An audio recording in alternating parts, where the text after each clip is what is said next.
የዓለማችን ቁጥር አንዱ ሊግ የእንግሊዝ ፕሪሚየር ሊግ በዚህ ሳምንት ተመልሶ የ30ኛ ሳምንት የጨዋታ መርሃ ግብሮች የተከናወኑ ይገኛሉ።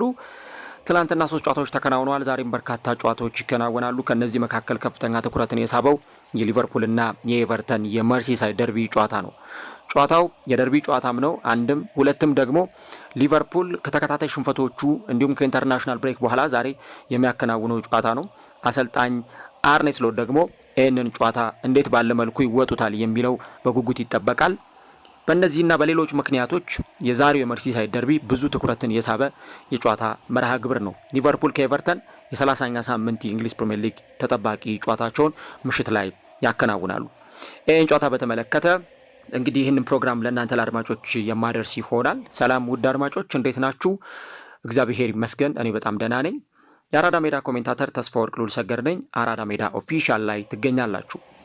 ለቻናላችን አዲስ የሆናችሁ ቤተሰቦች ላይክ፣ ሼር፣ ሰብስክራይብ ያደረጋችሁ ቤተሰብ እንድትሆኑ በአክብሮት እንጋብዛለን። ትላንትና ምሽት ላይ በነበረን የቀጥታ ስርጭት ፕሮግራም እንግዲህ የቀጥታ ስርጭቱን ለእናንተ አድርሰን ነበር፣ ግን ሙሉ በሙሉ ድምፁ በቀጥታ ለእናንተ ሲደርስ አልነበረም እና የቴክኒክ ችግር ነበር። ለዛም ትልቅ ይቅርታ እንጠይቃለን።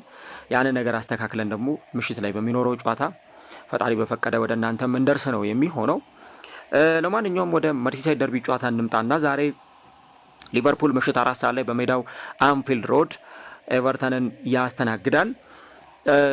በትላንትናው ጨዋታ ላይ አርሰናል ማሸነፉን ተከትሎ የነጥብ ልዩነቱን ወደ 9 ዝቅ ማድረግ ችሏል። ብዙ ጊዜም ተደጋግሞ እንደተነሳው ሊቨርፑል ከዚህ በኋላ አንዳች አይነት መፍረስ አንዳች አይነት የአቋም መዋዠቅ ካልገጠመው በስተቀር ይህን ዋንጫ ያጣል ተብሎ አይጠበቅም። 99% ዋንጫው ወዴት ያመራል የሚለው ጉዳይ የለየለት ይመስላል፣ ወደ አንፊልድ ሮድ የሚል ነው። ነገር ግን ደግሞ ሊቨርፑሎች በተለይም ከኢንተርናሽናል ብሬኩ በፊት ተከታታይ 2 ሽንፈቶች አጋጥሟቸው ነበር። በፒኤስጂ ተሸንፈው ከአውሮፓ ቻምፒየንስ ሊግ ውድድር ውጪ ሆነዋል። እንዲሁም በጥቂት ቀናት ውስጥ ደግሞ ከካራቦ ካፕ ውድድር ውጪ የሆኑበት እና ዋንጫውን ያጡበት የጨዋታ መርሃ ግብር ነበር። ኒውካስሎች ከ70 ዓመት በኋላ ዋንጫውን እንዲያሸንፉ ያስቻላቸው ጨዋታ ማለት ነው። እነዚህ ተከታታይ ጨዋታዎች ከተሸነፉ በኋላ የኢንተርናሽናል ብሬክ መምጣቱ ወይም የዓለም አቀፍ የጨዋታዎች እረፍት መምጣቱ ለሊቨርፑል ጥሩ የሚባል ዜና ነው ሊባል ይችላል እንጂ ይህንን ጨዋታ በተለይም የሚያደርጉት ከኒውካስሉ ጨዋታ በኋላ በጥቂት ቀናት ውስጥ ቢሆን ኖሮ በሊቨርፑሎች ስነ ልቦና ላይ ጥሩ የማይባል ነገር በተፈጠረ በቀናት ልዩነት ይህንን ጨዋታ ለማድረግ ይገደዱ ነበር። ግን የቀናት እረፍት አድርገው አእምሯቸውን አድሰው ወደዚህ ጨዋታ የሚመጡ ይሆናል ማለት ነው። እንግዲህ በሊቨርፑልና በኤቨርተን በኩል ምን አይነት የደርቢ ተቀናቃኝነት እንዳለ ይታወቃል። ሊቨርፑሎች ለረጅም ጊዜ በሚባል ሁኔታ አሁንም ቢሆን ያንን ዶሚኔት አድርገው ነው እየቀጠሉ የሚገኙት። ምክንያቱም በርካታ ጨዋታዎችን ሊቨርፑል እያሸነፈ እነዛን ጨዋታዎች ደግሞ በድል እየተወጣ ነው በእንግሊዝ ፕሪሚየር ሊግ ላይ እየቆየ የሚገኘው። ሊቨርፑልና ኤቨርተን ስላላቸው የደርቢ ትንቅንቅ ብዙ ጊዜ ተነስቷል፣ ብዙ ጊዜ ተብሏል። ሁለቱም አይዋደዱም። የአንድ ከተማ ክለቦች ናቸው። በጥቂት ማይልስ ርቀት ላይ የሚገኙም ጭምር ክለቦች ናቸው። ይሄ ደግሞ የሁለቱን ክለቦች ፍልሚያ የበለጠ ወደ እግር ኳስ ባላንጣነት የሚቀይር ነው የሚሆነው። ከዛም ባሻገር ግን በተለይ ስለ መርሲሳይድ ደርቢ ደግሞ ካነሳን የማይዋደዱ ክለቦችም እንደሆኑ በታሪክ አጋጣሚ ብዙ ጊዜ ተነስቷል ማለት ነው። የመርሲሳይድ ደርቢን በተመለከተ እንግዲህ የእግር ኳስ ፉክክሩ ከቀድሞ ጀምሮ የነበረ በእግር ኳስ ፉክክር ሁለቱ ክለቦች ሊቨርፑል ከኤቨርተን በእግር ኳስ በእንግሊዝ ፕሪሚየር ሊግ ካሉ ተጠባቂ ደርቢዎች መካከል አንዱ ነው ሊባልም ይችላል። ለምሳሌ ማንቸስተር ደርቢን እናነሳለን። ማንቸስተር ሲቲ ከማንቸስተር ዩናይትድ የአንድ ቡድን ዶሚናንስ የነበረበት ደርቢ ነው ማለት ይቻላል፣ በፊትም አሁንም። ከዛ ውጭ ደግሞ ሌሎች የደርቢ ፍልሚያዎችን ብንመለከት እንደዚህ አይነት ትንቅንቆችን እንድንመለከት ያስገድደናል። የሰሜን ለንደን ደርቢ አርሰናል ከቶተንሃም፣ እንዲሁም ደግሞ ራሱ ሊቨርፑል ከማንቸስተር ዩናይትድ ጋር የሚያደርጉትም ጨዋታ በጣም በጉጉት ከሚጠበቁ የጨዋታ መርሃ ግብሮች መካከል አንደኛው ነው ሊባል ይችላል። ይሄኛው የመርሲሳይድ ደርቢ ፍልሚያ ግን በጣም ከባድና ብዙ ጉሽሚያ ያለበት የደርቢ ጨዋታ ነው። ይህንን ጨዋታ እንደዚህ ነው ብለን ስናነሳ ትልቁ ምክንያት የሚሆነን የደርቢ ፍልሚያው እንዳለ ቢሆንም በተለያዩ ጊዜያት ላይ የነበሩ ጨዋታዎችንም ማንሳት ይቻላል። ለምሳሌ በባለፈው እንኳን የተደረገውን ጨዋታ ብንመለከት ሊቨርፑል 2-1 እየመራ ነበር እስከ መጨረሻዋ ሰከንድ ድረስ። በኋላ ላይ ግን በዛ ጨዋታ ላይ እንደተመለከትነው በመጨረሻ ሰዓት ታርኮቭስኪ ግብ አስቆጥሮ ግቡም አወዛጋቢ ነበር። የሊቨርፑል ተጫዋቾች በንዴት የቆሰሉበትና 3 ነጥብ ለማግኘት ተቃርበው ያንን 3 ነጥብ ያጡበትም ጊዜ ነበር። ስለዚህ በእንደዚህ ባሉ ጨዋታዎች ላይ ደግሞ ሊቨርፑል ነጥብ ማጣቱ ወይም 3 ነጥብ አለማግኘቱ ደጋፊዎችንም ጭምር እንደሚያስከፋ መናገር ያስፈልጋል። ታክቲካል ጉዳዮችን ስንመለከት ከታሪካዊ ደርቢው ባለፈ እንግዲህ ኤቨርተን በዘንድሮ የውድድር ዓመት 41% የሚሆኑ ግቦችን በሴት ፒስ ወይም በቆሙ ኳሶች ማስቆጠር ችሏል። ነን ፔናልቲ ወይም ከፍጹም ቅጣት ምት ውጭ የሆኑ የቆሙ ኳሶች፣ ያው ፍጹም ቅጣት ምትም የቆመ ኳስ ስለሆነ የሚባለው ከፍጹም ቅጣት ምት ውጭ የሆኑ እንደዚህ አይነት ግቦችን ሲያስቆጥሩ የዘንድሮ ውድድር ዓመት ስታት ይህንን ያሳያል። በማዕዘን ምቶች፣ በቅጣት ምቶች፣ ከቆሙ ኳሶች ይህንን የበርካታ የግብ መጠን ማስመዝገብ ችሏል። በአንጻሩ ደግሞ ሊቨርፑልን ስንመለከት በተለይ እንደዚህ በቆሙ ኳሶች ላይ ብዙም ኢፌክቲቭ የሆነ ቡድን ነው ለማለት ያስቸግራል። እንግዲህ ስለ ቆሙ ኳሶች ጥንካሬ ስናወራ አርሰናልን እንድናነሳ እንገደዳለን። አርሰናል ከቆሙ ኳሶች ጋር በከፍታ ደረጃ የሚቀመጥ ክለብ ነው። ግን ደግሞ በዚህ የውድድር ዓመት ጠንካራ ሆኖ ደግሞ ኤቨርተን ይህን ነገር እያስመለከተ ይገኛል። ሌላው በኤቨርተን በኩል በጣም አስገራሚ የሚባለው ነገር ኤቨርተን አሰልጣኝ ከቀየረ በኋላ የቀድሞ አሰልጣኙን ዴቪድ ሞይስ ወደ ክለቡ እንዲመለሱ ካደረገ በኋላ በውድድር ዓመቱ እያሳየ የሚገኘው ብቃት እጅግ በጣም አስገራሚ ነው። አሰልጣኝ ሲያን ዳይች በነበሩበት ጊዜ ክለቡ ላለመውረድ በተደጋጋሚ ሲታገል እንደነበር ጭምር ተስተውሏል። ከዛም ባሻገር ጋፑ በጣም ሰፊ ነበረ። ላለመውረድ በሚታገሉ ክለቦች መካከል እርስ በርስ የሚደረገው ሽኩቻ እነ ዌስትሃም፣ ዘንድሮ ወልቭስ፣ እንዲሁ ራሱ ኤቨርተን ላለመውረድ የሚጫወቱ ክለቦች ናቸው። ነገር ግን ደግሞ እሳቸው ይህንን ክለብ ከተረከቡት በኋላ የኤቨርተን ጨዋታዎችን ብንመለከት ጨዋታዎች ላይ 3 ነጥብ ይዞ የሚወጣ አሊያ ደግሞ አቻ ወጥቶ ነጥብ የሚያስጥል ቡድን እንደሆነ ተመልክተናል። ለምሳሌ ይሄ ቡድን በጣም በሚያስገርም ሁኔታ ቶተንሃምን ማሸነፍ ችሏል አሰልጣኝ ዴቪድ ሞይስ ከመጡ በኋላ። በእርግጥ ዘንድሮ የቶተንሃም አቋም እዚህ ግባ የሚባል አይደለም በውድድር ዓመቱ ያሳዩ የሚገኙት። ያም ቢሆን ግን ቶተንሃምን ያሸነፉበት ጨዋታ የሚታወስ ነው። ብራይተንን አሸንፈዋል፣ ሌስተር ሲቲን አሸንፈዋል። ምንም እንኳን በቦርንመዝ ከኤፍኤ ካፕ ቢሰናበቱም ያ የሊቨርፑሉ ጨዋታ የሚዘነጋ አልነበረም። ተጫዋቾች በቀይ ካርድ የተሰናበቱበት፣ ሽኮቻዎች የነበሩበት 98ኛው ደቂቃ ላይ ታርኮቭስኪ ግብ አስቆጥሮ አቻ የወጡበት የጨዋታ መርሃ ግብር የሚታወስ ነው። ክሪስታል ፓላስን አሸንፈዋል። ዩናይትድን በመጀመሪያው ዙር 4-0 ያሸነፋቸውን ክለብ እንደዚሁ ነጥብ አስጥለውታል 2-2 በሆነ ውጤት። ከብሬንትፎርድ፣ ከወልቭስ፣ ከዌስትሃም ጋር ደግሞ ነጥብ የተጋሩባቸው ጨዋታዎች አሉ ማለት ነው። እንግዲህ ኤቨርተንን በተመለከተ የደረጃ ሰንጠረዡን ስንመለከት አሁን ኤቨርተን 15ኛ ደረጃ ላይ የተቀመጠ ቡድን ነው በ34 ነጥቦች። ግን ዘንድሮ ይወርዳል የሚል አመኔታ የለም። አሁንም ቢሆን ደረጃውን ስትመለከቱት አስጊ የሚባል ደረጃ ይመስላል ያሉበት የደረጃ ሰንጠረዥና ነጥቡ። ከዛ ውጭ ግን ከታች ካሉት ቡድኖች ጋር ያላቸው የነጥብ ልዩነት በጣም ሰፊ ነው። 18ኛ ደረጃ የሚገኘው ኢፕስዊች ታውን 17 ነጥቦች ነው ያሉት። ኤቨርተን 34 ነጥቦችን አስመዝግቧል። በሁለቱ መካከል የ17 ነጥብ ልዩነት ነው ያለው። ማለት እንግዲህ ወደ 5 ጨዋታ ገደማ እንደማለት ነው። ልዩነቱን በአቬሬጅ ስናሰላው የ5 ጨዋታ ልዩነት ነው። ከዚህ በኋላ ደግሞ የሚቀረው 10 ጨዋታ ነው። ስለዚህ ኤቨርተን ከዚህ በኋላ ባሉት ጨዋታዎች እንኳን 40 ነጥብ ሴኪዩር ማድረግ ከቻለ ዘንድሮም መትረፍ የሚችልበትን እድል ይፈጥራል ማለት ነው። ትልልቅ ተጫዋቾችን ሲያጡ እንደነበር ተመልክተናል። በተለይም ደግሞ እንደነ ጆርዳን ፒክፎርድ ያሉ ተጫዋቾችን ለማጣት ስጋት ውስጥ ያለ ክለብም ነው። ያ ቢሆንም ግን ዴቪድ ሞይስ ከመጡ በኋላ በክለቡ በኩል የምርም የሚታይ ለውጦች በዛ ክለብ ውስጥ እንዳሉ ተመልክተናል። እነ ዶኮሬን የተለያዩ ክለቦች ይፈልጓቸዋል። በተለያዩ ክለቦች የሚፈለጉ ተጫዋቾች ናቸው። ከዛም በተጨማሪ ደግሞ ሌሎች ተጫዋቾችንም ብንመለከት ራሱ ቅድም ያነሳ ነው ፒክፎርድን ጨምሮ በሌሎች ክለቦች ከሚፈለጉ ተጫዋቾች መካከል አንደኛው ነው። ቅድም ያልኳችሁ ጥሩ ተጫዋቾችን የማጣት ስጋት አለበት ያልነው ለዛ ነው። ብራንዝዌት በማንቸስተር ዩናይትድ የሚፈለግ በተደጋጋሚ ጊዜ ከዚህ ቡድን ጋር ስሙ ተያይዞ የሚነሳ ተጫዋች ነው። እነዚህን ተጫዋቾች ማንሳት ያስፈልጋል። በሊቨርፑል በኩል ግን ስንመጣ ሊቨርፑል አሁን ያሉት የተጫዋቾች ጉዳትና እንዲሁ ደግሞ በውድድር ዓመቱ አቺቭ ለማድረግ ከሚጓዙበት ዓላማ አንጻር ከዚህ በኋላ ያሉትን ጨዋታዎች እያሸነፉ መሄድ አስፈላጊ ነገር ነው። እንግዲህ ሊቨርፑል አሁን በ9 ነጥብ ልዩነት ይመራል። ይህንን ጨዋታ ካሸነፈ የነጥብ ልዩነቱን መልሶ ወደ 12 ከፍ ማድረግ ይችላል። ሊቨርፑል ለአራት ዋንጫዎች የሚፎካከርበት የውድድር ዘመን ነበር የዘንድሮ የውድድር ዓመት።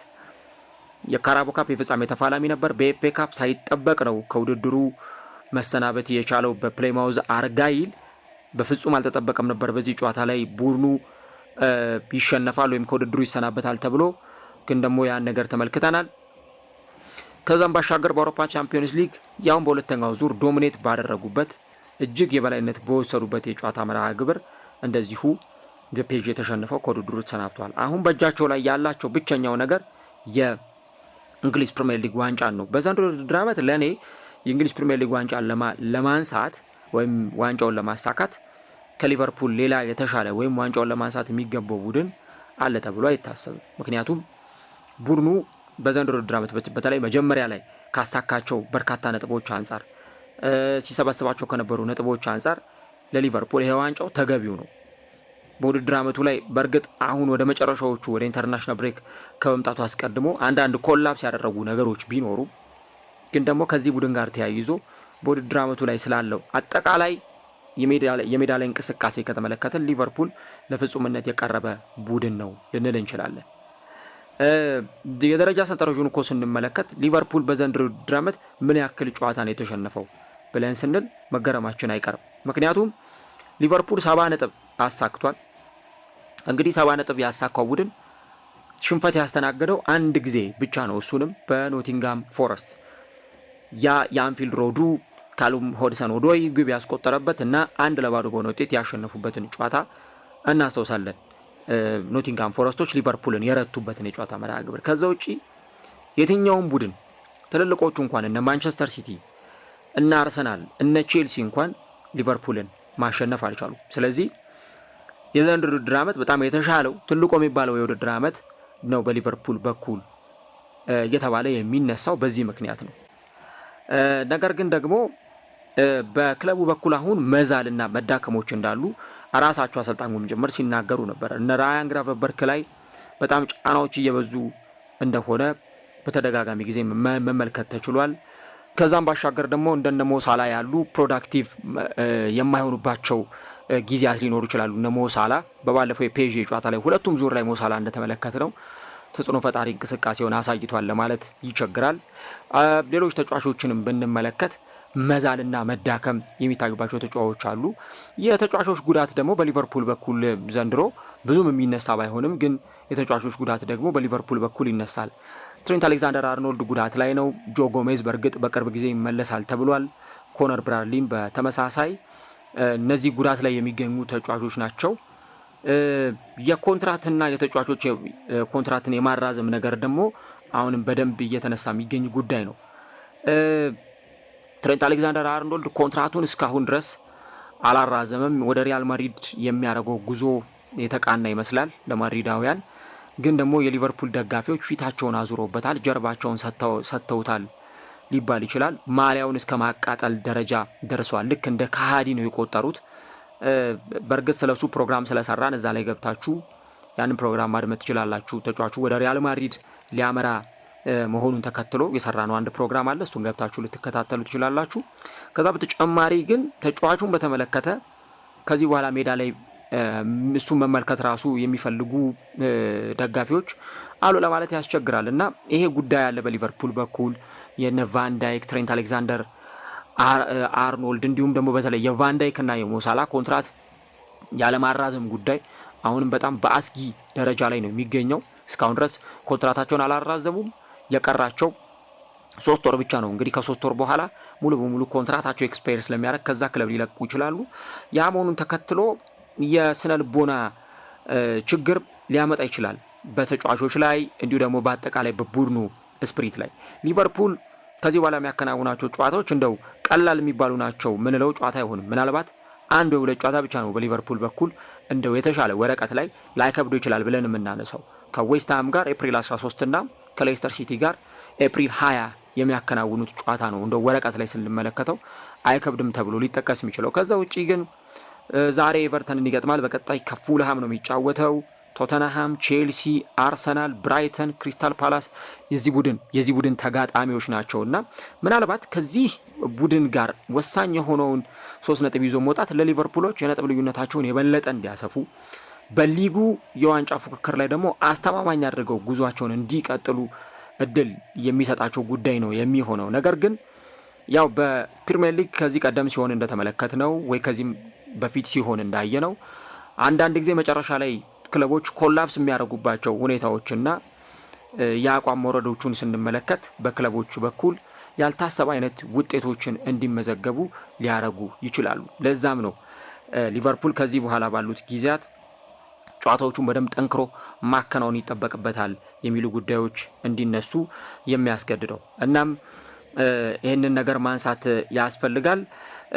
የወርሃ የመጋቢት የወሩ ምርጥ ተጫዋቻቸው ያው ሞሳላ እንደሆነ ነበር ሲጠበቅ የነበረው፣ ግን ደግሞ አሊሰን ቤከር ነው የተመረጠው። ያው አሊሰን ቤከር እንደሚታወቀው በጣም አስገራሚ ጊዜን በሊቨርፑል ቤት ማሳየት ችሏል። አሰልጣኝ አርኔ ስሎት ከጨዋታው አስቀድመው አርኖልድ ትኩረቱ አሁን ወደ ሜዳ መመለስ ላይ ነው የሚል አስተያየትም ጭምር ሰጥተው ነበረ። ከክለቡ ውጪ ስለሚነሱ ነገሮች ስለሚወሩ ነገሮች ትኩረት አናደርግም፣ አሁን ስለ አርኖልድ የምናስበው ተጫዋቹ ከጉዳት ስለሚመለስበት መንገድ ብቻ ነው የሚል አስተያየታቸውን ሰጥተዋል። እና በዚህ ደርቢ ጨዋታ ላይ ግራቨንበርግ ዝግጁ ነው ብለዋል። አሊሰንም እንደዚሁ ከቡድኑ ጋር ልምምድ መስራቱ ተረጋግጧል። በእርግጥ ጉዳት ላይ የሚገኝ ተጫዋች ነው። ያም ቢሆን ግን በተለይ ደግሞ እንደ ቡድን በሚኖረው የሊቨርፑል ስትራክቸር ላይ ጨዋታዎችን እያሸነፉ መሄድ ዋንጫውን ደግሞ የሚያነሱበትን እድል እንዲቃረብ ያደርጓል ተብሎ ይጠበቃል። ከዚህ በኋላ በሊቨርፑል በኩል ሙሉ ትኩረታቸውን የሚሰጡት ብቸኛው ነገር የእንግሊዝ ፕሪሚየር ሊግ ውድድር ነው። በእንግሊዝ ፕሪሚየር ሊግ ላይ በብቸኝነት የሚፎካከሩበት የዋንጫ ታይትል ሬስ ነው። ሊቨርፑል ለ20ኛ ጊዜ ዋንጫውን ከፍ በማድረግ ከትልቁ የፕሪሚየር ሊግ አሸናፊ ከማንቸስተር ዩናይትድ ጋር እኩል በ20 የፕሪሚየር ሊግ ዋንጫዎች እንዲቀመጡ የሚያደርጋቸው ነው የሚሆነው። ያ መሆኑን ተከትሎ የበለጠ ለሊቨርፑል ለሊጉ ዋንጫ ጓጉተው የውድድር ዓመቱን እንዲዘልቁ የሚያደርግ ነው የሚሆነው። እንግዲህ እስካሁን ድረስ ቀደም ሲል እንዳነሳውላችሁ በታሪክም ስንመለከት በርካታ ጨዋታዎችን ኤቨርተንን ማሸነፍ ከቻሉ ክለቦች መካከል አንደኛው የዚሁ ክለብ ተቀናቃኝ የሆነው ሊቨርፑል ነው። በተለይም ደግሞ ብዙ ጨዋታዎችን ማሸነፍ ችሏል። እስካሁን ድረስ 245 ጨዋታዎች ላይ ሁለቱ ቡድኖች ተጫውተዋል። 99 ጊዜ ሊቨርፑል ማሸነፍ ችሏል። 78 ጊዜ አቻ ተለያይተዋል። 68 ጊዜ ደግሞ ኤቨርተን አሸንፏል ማለት ነው። በባለፈው ዓመት 2-0 በሆነ ውጤት ኤቨርተን ሲያሸንፍ እናስታውሳለን። የዘንድሮ ደግሞ የጉዲሰን ፓርኩ ጨዋታ ይታወሳል። አሁን ሌላኛው ተጠባቂው የጨዋታ መርሃ ግብር ምሽት 4 ሰዓት ላይ ይከናወናል። ማን ያሸንፋል? ሊቨርፑል ወይስ ኤቨርተን? የውጤት ግምቶቻችሁን ጻፉልን። ከሊቨርፑል የጨዋታ ምሽት ጋር ተያይዞ ዛሬ ምሽት ደግሞ በድጋሚ በቀጥታ ስርጭት ከምሽቱ 3 ሰዓት በኋላ ከእናንተ ከአድማጮች ጋር የምንገናኝ ይሆናል። ሊቨርፑል ከኤቨርተን ብቻም አይደለም ሌሎችንም ጨዋታዎች ይዘን እንቀርባለን። የውጤት ግምቶቻችሁን ጻፉልን። ሊቨርፑል ወይስ ኤቨርተን ወይስ ጨዋታው ባቻ ውጤት ይጠናቀቃል? ግምቶቻችሁን እንድታደርሱን እንጋብዛለን። ለቻናላችን አዲስ የሆናችሁ ቤተሰቦች ላይክ፣ ሼር፣ ሰብስክራይብ ያደረጋችሁ ቤተሰብ እንድትሆኑ በአክብሮት እንጋብዛለን። የአራዳ ሜዳ ኮሜንታተር ተስፋ ወርቅ ሉል ሰገር ነኝ። ዛሬ ተጠባቂው የደርቢ ጨዋታ ምሽት 4 ሰዓት ላይ የሚከናወን ይሆናል።